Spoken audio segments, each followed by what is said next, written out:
हाम्रो परमेश्वरको मण्डली चाहिँ परमेश्वरको व्यवस्था पालन गर्ने मण्डली हो। यो मण्डलीमा परमेश्वरका व्यवस्थाहरू अनुग्रहात्मक रूपले पालन गरिने भएकोले अनन्त स्वर्ग प्रवेश गर्ने सुनिश्चित प्रतिज्ञा लिएको मण्डली पनि हो। तसर्थ आज हामीहरूसँगै परमेश्वरको व्यवस्था पालन गरौँ भन्ने शीर्षकमा वचन अध्ययन गर्ने समय लियौं।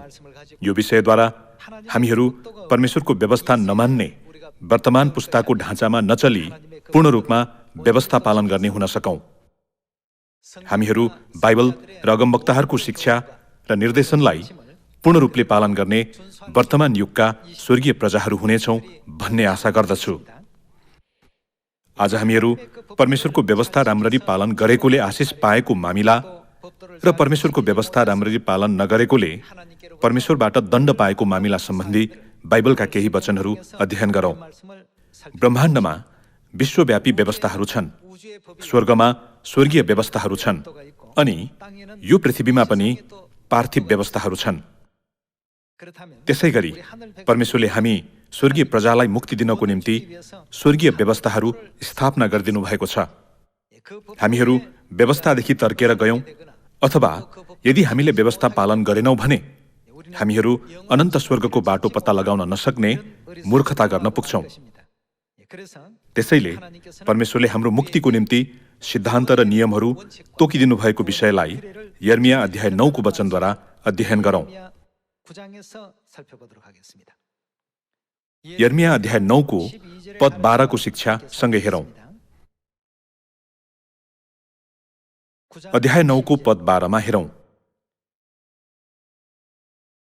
यो बुझ्ने कुन यस्तो बुद्धिमान मानिस होला कसलाई परमप्रभुले सिकाउनु भएको छ र त्यसले यो बुझाउन सक्छ। कोही त्यसमा भएर जान नसक्ने गरी किन देश मरुभूमि जस्तै नाश र उजाड भयो। परमप्रभुले भन्नुभयो, किनभने मैले तिनीहरूका सामुन्ने राखेका मेरो केलाई त्यागे, व्यवस्थालाई तिनीहरूले त्यागे। तिनीहरूले मेरो आज्ञा पालन गरेका छैनन् र मेरो व्यवस्था बमोजिम तिनीहरू हिँडेका छैनन्। त्यसको सट्टा तिनीहरू आफ्ना हृदयको हटमा हिँडेर तिनीहरूका पिता पुर्खाहरूले सिकाए अनुसार बाल देवताका पछि लागेका छन्। यसकारण सर्वशक्तिमान परमप्रभु इस्राएलका परमेश्वर यसो भन्नुहुन्छ, हेर, म यस प्रजालाई ऐरेलु खुवाउने छु र पिउनलाई विषालु पानी दिनेछु। न त तिनीहरूले न तिनीहरूका पिता पुर्खाहरूले जानेका जातिहरूका बीचमा म तिनीहरूलाई छरपष्ट पार्नेछु र तिनीहरूलाई नष्ट नपारुन्जेल तरबार लिएर म तिनीहरूलाई खेद्नेछु। यर्मिया अध्याय 9 को यो एउटा विषयलाई मात्र हेर्दा पनि परमेश्वरका व्यवस्थाहरू पालन नगर्ने मानिसहरूमाथि आइपर्ने विपत्ति र दण्डको गम्भीरताबारे जान्न सकिन्छ। त्यसो गर्दाको परिणामबारे परमेश्वरले यर्मिया अगमवक्ताद्वारा कडा चेतावनी दिनुभएको छ। तर हिजो आज यस संसारका असंख्य मण्डलीहरूले परमेश्वरको करार, विधि, नियम र व्यवस्थालाई पूर्ण रूपमा व्यवस्था गरिरहेका छन्। स्वर्गमा निश्चय नै हाम्रो मुक्तिको निम्ति विशेष गरी स्थापना गरिएको करार र व्यवस्था छ। यर्मिया अध्याय 9 मा लेखिएको वचनबारे सोचौं। परमेश्वरले यसो भन्नुभयो, मेरो व्यवस्थालाई तिनीहरूले त्यागे, तिनीहरूले मेरो आज्ञा पालन गरेका छैनन् र मेरो व्यवस्था बमोजिम तिनीहरू हिँडेका छैनन्। हेर, मैले तिनीहरूलाई खत्तम नपारुन्जेल तिनीहरूका पछि पछि तरबार लिएर खेद्नेछु। त्यसका केही उदाहरणहरू पुरानो करारका नियमहरूमा हेरौं। दोस्रो इतिहास अध्याय 12 मा हेरौं। दोस्रो इतिहास अध्याय 12 को पद 1 मा हेरौं।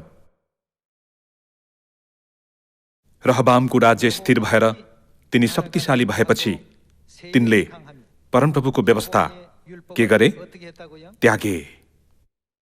तिनले परमेश्वरका व्यवस्था र आज्ञाहरू राम्ररी पालन नगरिरहेका बेला राज्यमा धेरै सेनाहरू थिए अनि त्यो राज्य समृद्ध थियो। वरिपरिका देशहरूले छुने आँट पनि गर्न नसक्नेसम्म राज्यको शक्ति बढ्दै जाँदा राजा सोलोमनका छोरा राजा रहबामले परमेश्वरको व्यवस्था त्यागे। तिनी र तिनीसँग जम्मै इस्राएलले। राजाले त्यसो गरेकाले प्रजाहरूले पनि त्यसलाई स्वतः पछ्याए भनिएको छ। पद 2 मा हेरौं। रहबामको शासनकालको 5औं वर्षमा परमप्रभुको विरुद्धमा तिनीहरू विश्वासघाती भएकाले गर्दा तिनीहरूले परमेश्वरको व्यवस्थालाई त्यागेपछिका दिनहरूमा दुर्भाग्यपूर्ण घटनाहरू घटे। पद 3 मा हेरौं, मिश्र देशका राजा सिसकले 1200 रथ र 60,000 घोडचढी लिएर यरुसलेममाथि आक्रमण गरे। अनि सिसकको साथ मिश्र देशबाट आएका असंख्य लिबियाली, सुकिया र कुशीहरू पछि लागेका थिए। यहुदाका सुरक्षित शहरहरू जित्दै तिनी यरुसलेममा आइपुगे। तब रहबामलाई र सिसकको आक्रमणदेखि बाँच्नलाई यरुसलेममा भेला भएका यहुदाका कुल नायकहरूलाई समायाह अगमवक्ताले भने, परमप्रभु यसो भन्नुहुन्छ, तिमीहरूले मलाई त्यागेका छौ। अध्याय 12 को पद 1 मा हेर्दा व्यवस्था त्यागे भनिएको छ। पद 5 मा परमेश्वरले अगमवक्ताद्वारा यो अवस्थालाई कसरी भन्नुभयो? तिमीहरूले मलाई त्यागेका छौ भन्नुभयो। फेरि भन्नुपर्दा परमेश्वरको व्यवस्थालाई त्याग्नु भनेको परमेश्वरको वचनलाई त्याग्नु हो। अनि परमेश्वरको वचनलाई त्याग्नु भनेको कसलाई त्याग्नु हो? परमेश्वरलाई त्याग्नु हो। पद 5 मा फेरि हेर्ने हो भने, तब रहबामलाई र सिसकको आक्रमणदेखि बाँच्नलाई यरुसलेममा भेला भएका यहुदाका कुल नायकहरूलाई समायाह अगमवक्ताले भने, परमप्रभु यसो भन्नुहुन्छ, तिमीहरूले मलाई त्यागेका छौ, यसै कारण अब म तिमीहरूलाई सिसकको हातमा सुम्पिदिनेछु। तब इस्राएलका कुल नायकहरू र राजाले विनम्र भएर भने, परमप्रभु न्यायी हुनुहुन्छ। परमप्रभुले तिनीहरूलाई विनम्र भएका देखेर उहाँबाट समायाहका यो वचन आयो, तिनीहरूले आफैलाई विनम्र तुल्याएका हुनाले म तिनीहरूलाई विनाश गर्ने छैन, तर म तिनीहरूलाई उम्कन दिनेछु। मेरो क्रोध सिसकद्वारा यरुसलेममा म खन्याउने छैन, तापनि तिनीहरू त्यसका दास हुनेछन्। तब तिनीहरूले मेरो सेवा गर्न र अरू देशका शासकहरूको सेवा गर्नमा के भिन्नता रहेछ सो थाहा पाउनेछन्। यसरी मानिसहरूले परमेश्वरको व्यवस्थालाई त्यागेपछि त्यस लगत्तै कठिनाई, सङ्कष्ट र विपत्तिहरू आइपरे। यो कुरा परमेश्वरका प्रजाहरूको निम्ति निर्धारित नियति हो भनेर सोच्यो भने हुन्छ। हिजो आज सत्यताभित्र स्वर्गको आशा लिएर मुक्तितर्फ हिँडिरहेका हामी सबै परिवारहरूले आफैलाई यसरी सोध्नुपर्छ, मैले परमेश्वरको वचनका केही पक्षहरूलाई व्यवस्था गरिरहेको छु कि मैले राम्ररी नगरेको कुनै पक्ष छ कि? ती कुराहरूलाई मात्र सच्यायो भने परमेश्वरले तुरुन्तै आशिष दिनुहुनेछ। यो हाम्रा परमेश्वरको प्रतिज्ञा हो, जुन चाहिँ मानिसको प्रतिज्ञा भन्दा भिन्न छ। परमेश्वरले दिनुभएका विभिन्न आशिषहरू बारे मलाकी अध्याय 3 मा एकपटक हेरौं। मलाकी अध्याय 3 मा हेरौं। मलाकी अध्याय 3 को पद 7 मा हेरौं। तिमीहरूका पिता पुर्खाको समयदेखि नै तिमीहरू मेरा आदेशहरूदेखि तर्केर गएका छौ र ती तिमीहरूले पालन गरेका छैनौ। मतिर फर्क र म तिमीहरूतिर फर्कनेछु, सर्वशक्तिमान परमप्रभु भन्नुहुन्छ। तर तिमीहरू त सोध्छौ, हामी कसरी फर्कौं? के कुनै मानिसले परमेश्वरलाई लुट्छ र? तापनि तिमीहरू मलाई लुट्दछौ। तर तिमीहरू सोध्छौ, कसरी हामीले तपाईलाई लुट्यौं र? दशांशको भेटीमा शराब परेर तिमीहरू श्रापित भयौ, किनकि तिमीहरूले मलाई लुटिरहेछौ। तिमीहरू सम्पूर्ण जातिले सम्पूर्ण दशांश ढुकुटीमा ल्याऊ, ताकि मेरो घरमा भोजन रहोस्। यसमा मलाई जाँचेर हेर, सर्वशक्तिमान परमप्रभु भन्नुहुन्छ, म स्वर्गका ढोकाहरू उघारेर पर्याप्त ठाउँ पनि नहुनेसम्मका आशिष तिमीहरूमाथि वर्षाउँछु वा वर्षाउँदिन, सर्वशक्तिमान परमप्रभु भन्नुहुन्छ। परमेश्वरले किन दशांशको नियम तोकिदिनु भएको होला? अन्त्यमा परमेश्वरले हामीलाई आशिष दिन चाहनु भएकोले हो। परमेश्वरले सधैँ यस्तो मनद्वारा हामीलाई आज्ञाहरू दिनुहुन्छ। परमेश्वरले आफ्नै खातिर यसो गर्नु अथवा त्यसो गर्नु भनेर आज्ञा दिने गर्नुहुन्न। प्रस्थान अध्याय 20 को पद 8 को वचन हेरौं। सबात दिन पवित्र मान्नुपर्छ भनी याद राख्नु। सबात दिनको बारेमा पद 11 मा हेरौं। किनकि 6 दिनमा परमप्रभुले आकाश, पृथ्वी, समुद्र र तिनमा भएका सबै थोक बनाउनु भयो, तर 7औं दिनमा चाहिँ विश्राम गर्नुभयो। त्यसकारण परमप्रभुले सबात दिनलाई के दिनुभयो? आशिष दिनुभयो र त्यसलाई पवित्र गर्नुभयो। दाजुभाइ दिदीबहिनीहरू, दशांशको नियम पनि परमेश्वरले हामीलाई आशिष दिनको निम्ति तोकिदिनु भएको विधि हो। प्रस्थान अध्याय 20 मा हेर्दा सब्बात दिन पनि हामीलाई आशिष दिनको निम्ति स्थापना गरिदिनु भएको विधि, नियम र व्यवस्था होइन र? केही मानिसहरूले परमेश्वरको व्यवस्थालाई थोरै उल्लङ्घन गर्ने कुरालाई हलुका रूपले लिँदै त्यसलाई सामान्य ठान्ने गर्छन्। तब देश हो भने देशमा ठूलो समस्या आइपर्नेछ, अनि यदि परिवार हो भने परिवारमा ठूलो समस्या आइपर्नेछ। यस्तो भयानक परिणाम आएरै छाड्नेछ। दोस्रो इतिहास अध्याय 12 पद 1 मा त्यसको कारणबारे उल्लेख गरिएको छ। तिनीहरूले परमेश्वरको व्यवस्था त्यागेकाले परमेश्वरले तिमीहरूले व्यवस्था त्यागेका होइनौ, मलाई त्यागेका हौ भन्नुभयो। तिनीहरूले परमेश्वरको सुरक्षाको हात र आशिषको हात दुवैलाई त्याग्ने परिणाम निम्तियो भन्ने कुरा हो। परिणामस्वरूप त्यो देश अन्य देशहरूको आक्रमणमा पर्यो, अनि त्यहाँका मानिसहरू ती विदेशी भूमिहरूमा आजीवन दास र कैदी बनाइए। यो कुरालाई पहिलो राजा, दोस्रो राजा र पहिलो इतिहास, दोस्रो इतिहासमा उल्लेखित विषयहरूद्वारा पर्याप्त रूपले बुझ्न र निश्चित गर्न सकिन्छ। कोरियाको इतिहासलाई फर्केर हेर्ने हो भने पछि सिंहासनको उत्तराधिकार प्राप्त गर्ने युवराजले कडा अध्ययन गर्नु पर्थ्यो। यो कुरा यहाँहरूले पनि सुन्नुभएको छ नि। उनीहरूले अध्ययन गर्ने धेरै विषयहरूमध्ये इतिहासको विषयलाई अझ धेरै जोड दिने गरिन्थ्यो, किनभने इतिहास भन्ने कुराले हामीले प्रत्यक्ष अनुभव नगरेका विषयहरूद्वारा हामीलाई जीवन सम्बन्धी बुद्धि सिकाउँछ।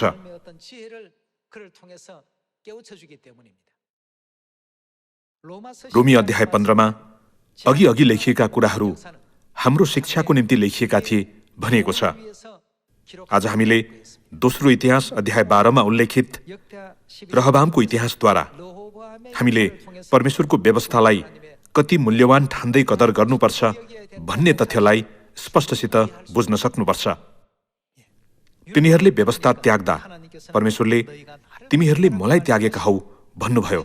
तसर्थ मिश्रका राजा शिशकले इस्राएलमाथि आक्रमण गर्दा त्यहाँ परमेश्वरको सुरक्षाको हात थिएन। परमेश्वरले इस्राएललाई पहिल्यै छोडिदिनुभयो, अनि मिश्र देशको आक्रमणमा परेर त्यो देश अन्ततः मिश्र देशको दास बन्न पुग्यो। त्यसको परिणामस्वरूप धेरै मानिसहरूले मृत्यु भोग्ने जस्तो दुःखद अवस्था निम्तियो। पद 14 मा एकपटक हेरौं। पद 14 को वचन हेर्ने हो भने तिनले जे खराब थियो त्यही गरे, किनभने तिनले परमप्रभुको अगुवाई खोज्न कोसिस गरेनन्।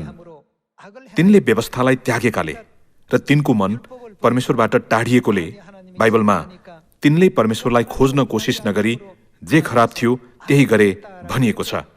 पद 15 देखि लगातार हेर्ने हो भने रहबामको राजकालका घटनाहरू सुरुदेखि अन्त्यसम्म वंशावली अनुसार समय अगमवक्ता र दर्शी दोका इतिहासका पुस्तकहरूमा लेखिएका छैनन् र रहबाम र यरोबामका बीचमा निरन्तर लडाईँ भइरह्यो, तिनीहरूका बीचमा निरन्तर युद्ध भइरह्यो भनिएको छ। अध्याय 13 को पद 10 मा हेर्ने हो भने दक्षिण यहुदाका राजा अबिया र उत्तर इस्राएलका राजा यरोबामका बीचमा लडाईँ भइरहेका बेला तिनीहरूले आपसमा कुरा गरेका दृश्य देख्न सकिन्छ।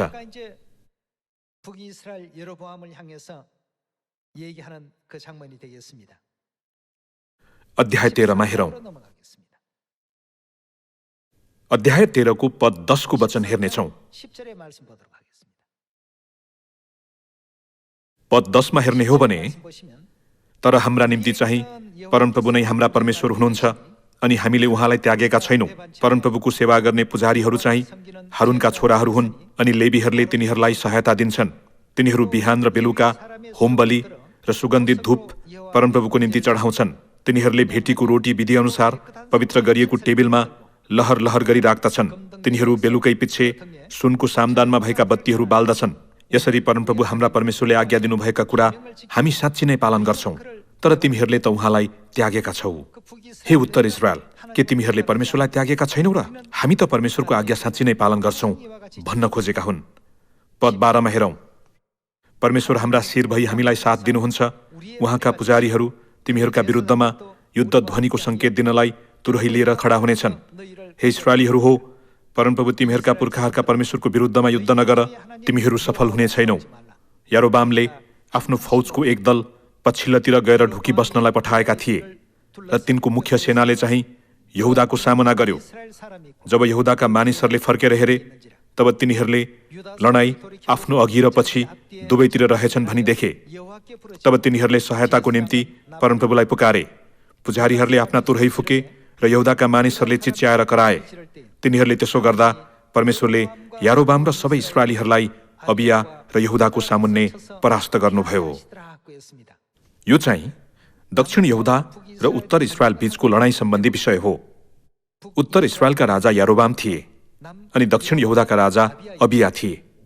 अबिया चाहिँ रहबामका छोरा थिए नि। पद 15 देखि लगातार हेरौं। तिनीहरूले त्यसो गर्दा परमेश्वरले यारोबाम र सबै इस्राएलीहरूलाई अर्थात् उत्तर इस्राएललाई अबिया र यहुदाको सामुन्ने परास्त गर्नुभयो। तिनीहरू किन परास्त भए त? दक्षिण यहुदाले उत्तर इस्राएललाई यस्तो सल्लाह र सुझाव दिएको थियो, हामी सधैँ हाम्रा परमेश्वरका आज्ञाहरू पालन गर्छौं, तर तिमीहरू त्यसो गर्दैनौ। त्यसैले परमेश्वरतिर पिठ्यू नफर्काइकन उहाँ कहाँ आओ। पद 16 देखि लगातार हेरौं। इस्राएलीहरू यहुदाका मानिसहरूका सामुन्नेबाट भागे र परमेश्वरले इस्राएलीहरूलाई तिनीहरूका हातमा सुम्पिदिनुभयो। यसरी अबिया र तिनका मानिसहरूले इस्राएलीहरूलाई धेरै खतिको साथ जिते र इस्राएलका कतिजना मारिए? 5 लाख वीर योद्धाहरू लडाईँमा मारिए। 5 लाख योद्धाहरू मारिए। दाजुभाइ दिदीबहिनीहरू, 10,000 पनि ठूलै संख्या हो। दक्षिण यहुदाका राजा अबिया र उत्तर इस्राएलका राजा यारोबाम बीचको युद्धमा उत्तर इस्राएलका 5 लाख वीर योद्धाहरू मारिए। यस्तो अवस्थाको पछाडि परमेश्वरका आज्ञाहरू पालन गरेका यहुदाका राजा अबिया र परमेश्वरका आज्ञाहरू पालन नगरी त्यसलाई व्यवस्था गरेर तुच्छ ठानेका उत्तर इस्राएलका राजा यारोबाम थिए। अन्ततः विजय गर्ने र पराजित हुने बीचको भिन्नता भनेकै परमेश्वरको आज्ञा पालन गरेका प्रजा हुन् कि होइनन् भन्ने विषय थियो। यो भिन्नताको कारणले 5 लाख योद्धाहरू मारिए। यो विषयलाई हामी दोस्रो इतिहास अध्याय 12 को पद 13 को अभिलेखमा निरन्तर अध्ययन गर्न सक्छौं। तसर्थ यस्तो शारीरिक युद्धले छायाको रूपमा कार्य गर्दै भविष्यमा हुने आत्मिक महायुद्धलाई जनाउँछ। यो अन्तिम महायुद्ध चाहिँ परमेश्वर र शैतान अनि परमेश्वरका प्रजा इत्तरका शैतानका अनुयायीहरू बीच हुनेछ। यस युद्धमा पनि परमेश्वरले परमेश्वरका आज्ञाहरूलाई जोड दिनुभएको विषय छ। प्रकाश अध्याय 12 मा सँगै हेरौं। प्रकाश अध्याय 12 को पद 13 को वचनसँगै हेरौं। प्रकाश अध्याय 12 को पद 13 मा हेरौं। जब त्यस अजिङ्गरले आफू पृथ्वीमा फ्याँकिएको देख्यो तब त्यसले छोरो जन्माउने त्यस स्त्रीलाई खेद्यो। तर त्यस स्त्रीलाई त्यस सर्पको सम्मुखबाट उजाड स्थानमा उडेर जानलाई ठूलो गरुडका 2 पखेटा दिए। त्यो उजाड स्थान 3.5 वर्षसम्म त्यस स्त्रीको पालन पोषणको निम्ति तयार गरिएको थियो। त्यस स्त्रीलाई बाढले बगाओस् भनेर त्यस सर्पले स्त्रीको पछि आफ्नो मुखबाट नदी जस्तै पानी निकाल्यो। तर पृथ्वीले त्यस स्त्रीलाई सहायता गर्यो र अजिङ्गरले आफ्नो मुखबाट निकालेको नदी पृथ्वीले आफ्नो मुख उघारेर निलिदियो। तब त्यो अजिङ्गर त्यस स्त्रीसँग क्रोधित भयो र त्यसका बाँकी सन्तानसँग युद्ध गर्न गयो, अर्थात् तिनीहरूसँग जुनहरूले के पालन गर्दछन्? परमेश्वरका आज्ञाहरू पालन गर्दछन् र येशूको गवाही दिन्छन्। अनि त्यो अजिङ्गर समुद्रको किनारमा खडा भयो। अजिङ्गर यदि समुद्रको किनारमा नभएर त्यो भन्दा अझ ठूलो कुरामाथि खडा भएको भए पनि त्यसले परमेश्वरको आज्ञा पालन गर्नेहरूलाई पराजित गर्न सक्नेछ र? विगतका सबै अगमवक्ताहरूका शिक्षाहरू र बाइबलका सबै शिक्षाहरूभित्र परमेश्वरले सधैँ उहाँका आज्ञा पालन गर्नेहरूको साथमा रहनु भएर विजयको महिमा प्रदान गर्नुभएको छ।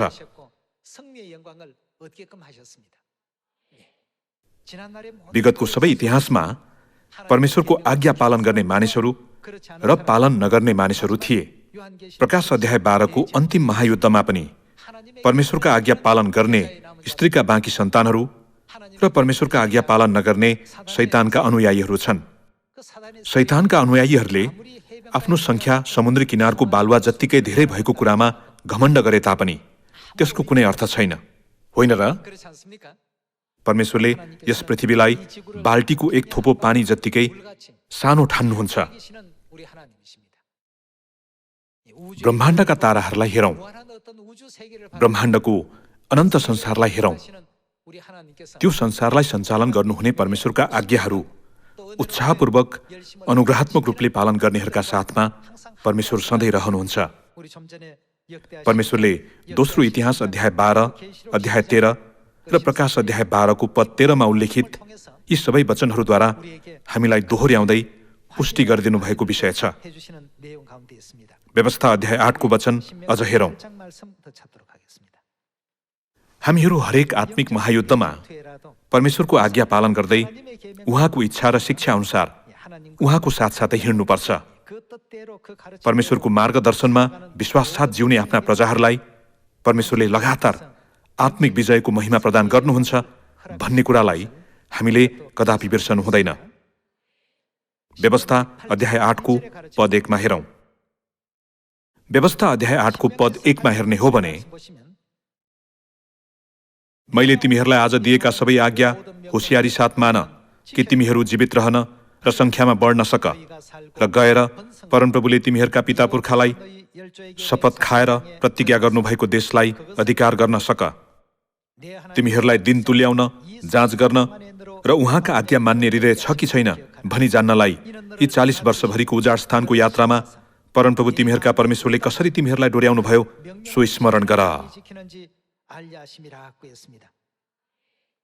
उजाड स्थानको जीवनमा परमेश्वरले इस्राएलीहरूलाई आज्ञा, नियम र व्यवस्थाहरू दिनुभयो। त्यो चाहिँ तिनीहरूले परमेश्वरको आज्ञा पालन गर्छन् कि गर्दैनन् भनेर तिनीहरूको हृदय जान्नको निम्ति हो भनेर लेखिएको छ। पद 3 को वचन हेर्ने हो भने, उहाँले तिमीहरूलाई नम्र बनाउन भोकले पीडित तुल्याउनु भयो अनि तिमीहरूलाई मन्न खुवाउनु भयो, जसको बारेमा तिमीहरूलाई र तिमीहरूका पिता पुर्खाहरूलाई थाहै थिएन। मानिस भोजनले मात्र होइन तर परमप्रभुको मुखबाट निस्किएको प्रत्येक वचनले के गर्छ? जिउँछ भन्ने कुरो बुझाउनलाई यसो गर्नुभएको हो। पद 4 मा हेर्ने हो भने, ती 40 वर्षसम्म तिमीहरूका जिउको लुगा फाटेन र तिमीहरूका खुट्टा सुनिएनन्। तिमीहरूले यो जान कि मान्छेले आफ्नो छोरालाई ताडना दिए चाहिँ परमप्रभु तिमीहरूका परमेश्वरले तिमीहरूलाई ताडना दिनुहुन्छ। परमप्रभु तिमीहरूका परमेश्वरका मार्गमा हिँडेर र उहाँको भय मानेर उहाँका के गर? आज्ञाहरू पालन गर। हामीले उहाँका शिक्षाहरू पालन गर्यौं भने परमेश्वरले अन्त्यमा हामीलाई आशिष दिनुहुनेछ। पद 16 मा हेरौँ। पद 16 मा हेर्ने हो भने, अन्त्यमा तिमीहरूको भलो होस् भनेर उजाड स्थानमा तिमीहरूका पुर्खालाई थाहा नभएको मन्न खुवाएर उहाँले तिमीहरूलाई नम्र तुल्याउनु भयो र जाँच्नु भयो।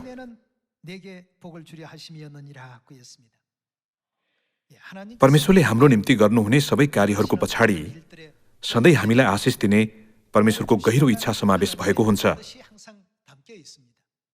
तर यदि हामीहरू त्यसको पछाडि रहेको आशिषलाई बुझ्न नसकी परमेश्वरको वचनमा आज्ञाकारी भएनौँ भने हामीले ती आशिषहरू गुमाउन पुग्नेछौँ। यसबारे हामीले सोच्नुपर्छ नि। परमेश्वरले हामीलाई जस्तो आज्ञा दिनु भए तापनि सधैँ परमेश्वरका शिक्षाहरूलाई पछ्याउन जान्ने स्वर्गीय सन्तानहरू सबैजना हुनुपर्छ। व्यवस्था अध्याय 28 मा एकपटक हेरौँ। व्यवस्था अध्याय 28 को पद 1 मा हेर्ने हो भने, आज मैले तिमीहरूलाई आदेश दिए बमोजिम तिमीहरूले होशियारी साथ परमप्रभु आफ्ना परमेश्वरका सबै आज्ञाहरू मानेर उहाँको वचन पालन गर्यौ भने उहाँले तिमीहरूलाई के तुल्याउनुहुनेछ? पृथ्वीका सबै जातिहरूमध्ये श्रेष्ठ तुल्याउनुहुनेछ। दाजुभाइ दिदीबहिनीहरू, के यो वचनलाई विश्वास गर्नुहुन्छ? यहाँहरू अहिले संसारको सबैभन्दा उत्कृष्ट मण्डलीमा जाँदै हुनुहुन्छ। त्यसमा सक्दो गर्व गर्नु भए पनि हुन्छ। किन होला? त्यो कसले गर्नुभएको प्रतिज्ञा भएकोले हो? हाम्रा परमेश्वरले गर्नुभएको प्रतिज्ञा भएकोले हो। मानिसले एकपटक दिएको बोली पूरा नगर्न पनि सक्छ, तर परमेश्वरले गर्नुभएको प्रतिज्ञा निश्चय नै पूरा हुन्छ। परमेश्वरले पृथ्वीका सबै जातिहरूमध्ये श्रेष्ठ तुल्याउनु हुनेछ भनिएको छ। तर परमेश्वरको वचन राम्ररी पालन गरेमा फेरि भन्नुपर्दा वचनमा आज्ञाकारी भएमा मात्र हामीलाई त्यस्तो परिणाम दिइनेछ। पद 2मा हेरौं। परमप्रभु आफ्ना परमेश्वरको वचन पालन गर्यौ भने यी सबै आशिष तिमीहरूलाई लाग्नेछन् र तिमीहरू साथ रहिरहनेछन्। हामीमाथि जताततैबाट आशिषको ओइरो लाग्नेछ अनि यति धेरै आशिषहरू प्राप्त हुनेछ कि धान्न पनि सकिने छैन। यो कुरालाई बुझेर अझ गर्व र आत्मविश्वास लिनको निम्ति यहाँहरूलाई अनुरोध गर्दछु। वर्तमान समयमा मण्डलीको स्वरूप लिएका मण्डलीहरू हाम्रा वरिपरि साँच्चै धेरै छन्। मुखद्वारा आफू परमेश्वरको प्रजा हुँ भन्दै तिनीहरू परमेश्वरको विधि, नियम र व्यवस्थाहरूप्रति अनभिज्ञ रहन्छन्। बरु उल्टै तिनीहरूले विश्वास मात्र गर्यो भने हुन्छ भन्ने छलपूर्ण तर्क गर्दै परमेश्वरका सबै विधि, नियम र व्यवस्थाहरूलाई बेवास्ता गर्दैछन्। तर हामीले व्यवस्था अध्याय 8 र अध्याय 28 को वचन, यर्मिया अध्याय 11, अध्याय 16 र अध्याय 44 को वचन गरी बाइबलको ठाउँ ठाउँमा हेरेका छौं कि जुनसुकै युगमा होस् परमेश्वरको व्यवस्था र नियमहरूलाई इन्कार गर्नेहरूले सधैँ दण्ड, विपत्तिहरू र श्राप भोग्नु परेको थियो अनि तिनीहरूले युद्धमा सधैँ पराजय भोग्नु परेको थियो। वर्तमान समयका हामीहरू यहुदाका राजा अबिया जस्तै बनौ। तिनले 5 लाख शत्रुहरूलाई पराजित गर्न सक्नुको मुख्य कारण के थियो? तिनले यसो भने, हामीले परमेश्वरको आज्ञा पालन गरेकाले यो विजय हासिल गर्न सकेका हौं। हे उत्तर इस्राएलका मानिसहरू हो, सुन, परमेश्वरको विरुद्धमा विद्रोह नगर, परमेश्वरको विरोध नगर। आफूसित 5 लाखको संख्याको विशाल सेना भएकोले निर्धक्क नहौ भन्ने अर्थ हो। मानिसहरूको संख्यामा घमण्ड नगर भन्ने कुरा हो। अबियाले विश्वासद्वारा यसो भने, परमेश्वर निश्चय हाम्रो साथमा हुनुहुन्छ। तिनका शत्रुहरूले आफ्नै रणनीति बनाए। तिनीहरूले पछिल्लोतिर सेनाहरू पठाएर धराप थापे। तैपनि इतिहास हेर्ने हो भने परमेश्वरले तिनीहरूलाई पराजित गराइदिनुभयो। यी कुराहरूद्वारा हामीहरू युग र इतिहासलाई कसले डोर्याउनुहुन्छ भनेर निश्चित गर्न सक्छौं। सम्पूर्ण कुराहरू परमेश्वरको इच्छाभित्र परमेश्वरले डोर्याउनुहुन्छ भनेर पुनः एकपटक निश्चित गर्न सक्छौं। स्वर्ग एकदमै नजिक आइरहेको छ। स्वर्ग नजिक आइरहेकोले हामी आफैलाई यसरी सोधौं, के म परमेश्वरका आज्ञाहरूमा इमानदार भइरहेको छु त, अथवा मैले परमेश्वरको वचनलाई बेवास्ता गरिरहेको पो छु कि? फेरि एकपटक आफैलाई फर्केर हेर्दै पितामाताको पवित्र शिक्षालाई अन्त्य समय पछ्याउँ। त्यसो गर्दै सबै मानव जातिलाई परमेश्वरका व्यवस्था, नियम र विधिहरू राम्ररी सिकाउने सियोनका अनुग्रहात्मक परिवारहरू सबैजना भइदिनु हुन अनुरोध गर्दै आजको प्रवचन समाप्त गर्दछु। धन्यवाद।